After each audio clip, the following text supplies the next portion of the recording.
안녕하세요. 크리스천 영상학교를 운영하는 신목사입니다. 오늘은 성령께서 말씀하신 귀신의 비밀 18번째 시간으로 귀신의 영은 자신의 영역을 높이기 위해 무리지어 다닌다 라는 말씀을 생각해 볼게요.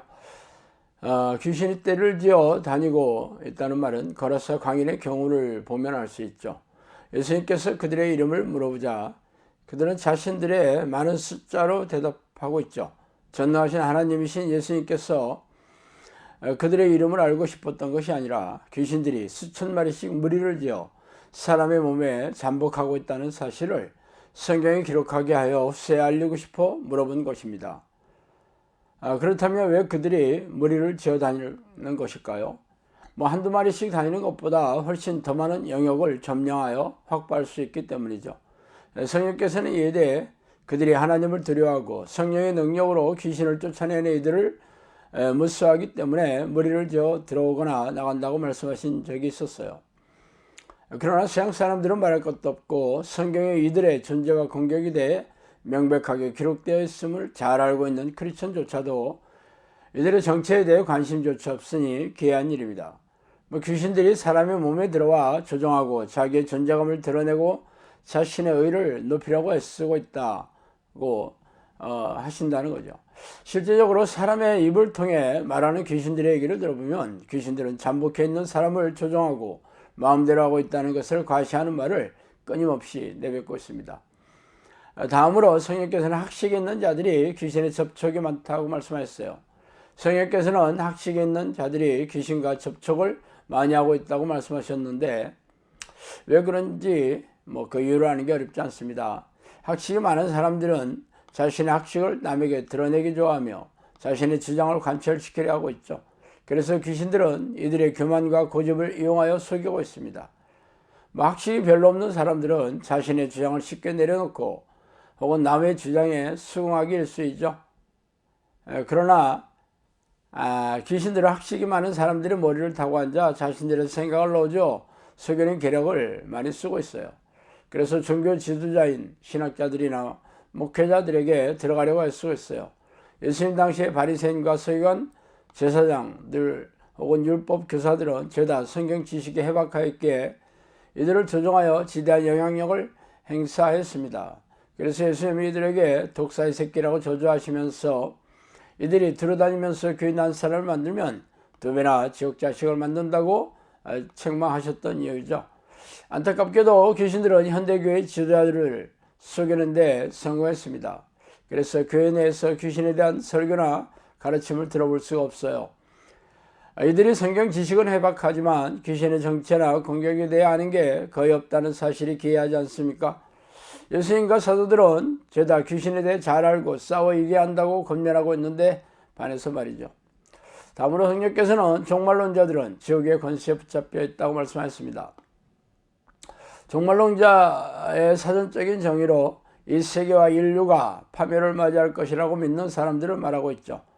기독교로 범위를 좁혀보면 심판이 곧 닥칠 것이라고 믿으면서 두려움에 사로잡혀 종말의 징조나 현상을 찾는 이들을 말합니다. 이들은 계시록에서 말하는 진승의 숫자인 666표의 숫자가 예전에는 바코드라고 했다가 지금 베리칩으로 바꾸고 말하다가 일루미나티 혹은 프리메이슨 등에 지대한 관심을 많이 가지고 있죠. 예수님의 말씀에도 심판의 날이 곧 닥칠 것이라고 말씀했으며 사도들도 자신의 살아생전에 심판의 날이 닥칠 것을 믿는 이들도 적지 않았어요. 그러나 2000여 년이 지나도 심판의 날은 아직 도래하지 않고 있습니다. 이에 대해 성령께서는 저에게 종말이 연기되는 이유는 기도를 쉬는 자들에게 기회를 주기 위함이라고 말씀하신 적이 있어요. 그러나 미호경은 심판을 준비하는 것이 아니라 인본적인 방법으로 두려움과 불안에 휩싸여 심판날의 징조에 대해 캐내려고 할 뿐, 정작 심판대에서 천국에 들어갈 수 있는 믿음을 쌓아두려고 하지 않으니 기가 막힌 일입니다.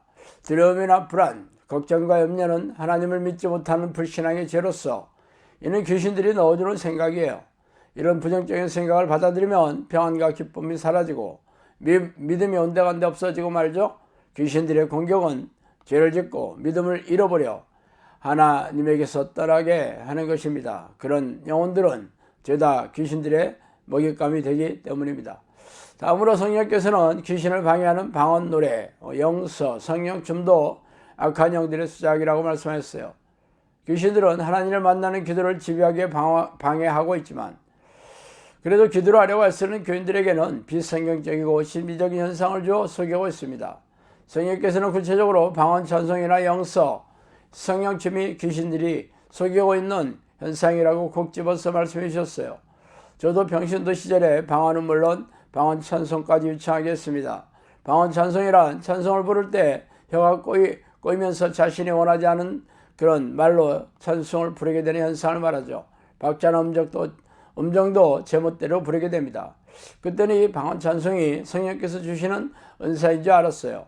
그러나 저는 당시 사업 실패로 인생이 곤두박질 쳤으며 영혼도 어둡고 냉랭해지고 신앙도 점점 식어지게 되었어요. 방언은 물론 방언 찬송도 유창하게 하였는데 이렇게 삶과 영혼이 무너지다니 이해할 수 없었어요. 그러다 나중에 그때의 방언 찬송이 귀신에게 속아서 까마득히 몰랐던 무지와 어리석음에 참 기가 막혔죠. 그러나 귀신과 싸우면서 귀신의 정체와 전략에 무지한 교인들은 여전히 영사나 성령춤, 웃으면서 뒤로 자빠지고 손바닥에 금가루가 떨어지며 아말감이 금리빨로 변하는 등의 신비로운 현상이 성령이 주시는 은사로 착각하고 있으니 참 안타까운 일입니다. 귀신들이 이 같은 가짜 은사로 속이는 이유는 거짓 은사와 신비로운 현상으로 자신들 안에 성령이 계시다고 속여서 하나님을 만나는 기도를 하지 못하게 하기 위함이죠. 그러나 영적 분별력이 없는 대다수의 교인들이 귀신들에게 속아 놀아나고 있으니 안타깝게 짝이 없는 노릇입니다. 자, 오늘은 여기까지 하겠습니다. 감사합니다.